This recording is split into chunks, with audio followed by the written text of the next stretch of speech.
Alright, next up in the extreme carpet edge cleaning test, I have my 1980 Electrolux 1401B, otherwise known as an Olympia 1. I do have a new vinyl hose that gives the nozzle CFM to be 75. And if you want to compare it to the Riccar 8850, it's very similar, but since the nozzle on the Electrolux is much smaller, it has 50% more airflow density than the Riccar 8850 does, even though it has very similar nozzle CFM. So let's see if a higher nozzle density makes a difference. Now there is another difference too.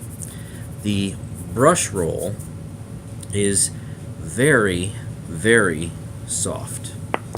The Riccar 8850 is near extreme agitation levels. So I don't know if it's going to pick up much underneath the carpet, because that Riccar can really keep the carpet backing from getting clogged with its massive agitation. But let's see what this will actually do for at least on top of the carpet and on top of the concrete.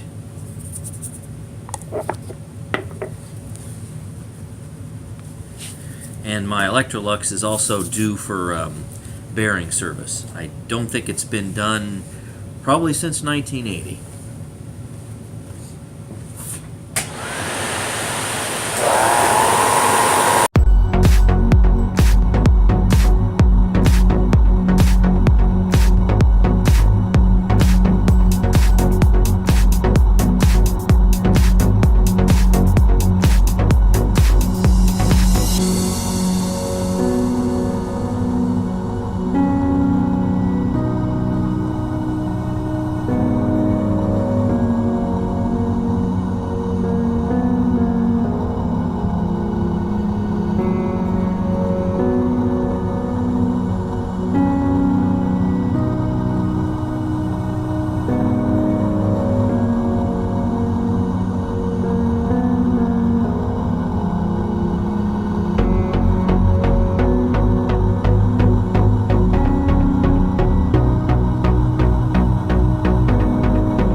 Alright, what do we have here?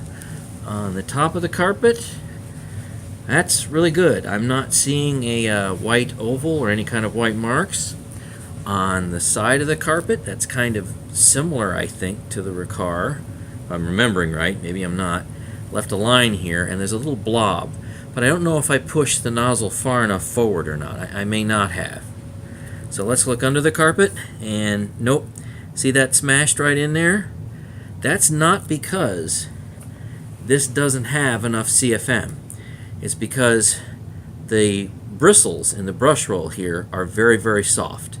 If you have real high agitation, that can actually really help as far as pulling stuff from the very bottom of the pile and also from under the carpet pile through flow through carpet. So I guess that's pretty good results for such a machine like this. And this is a machine you want to use on very delicate carpets. The Riccar 8850 is not.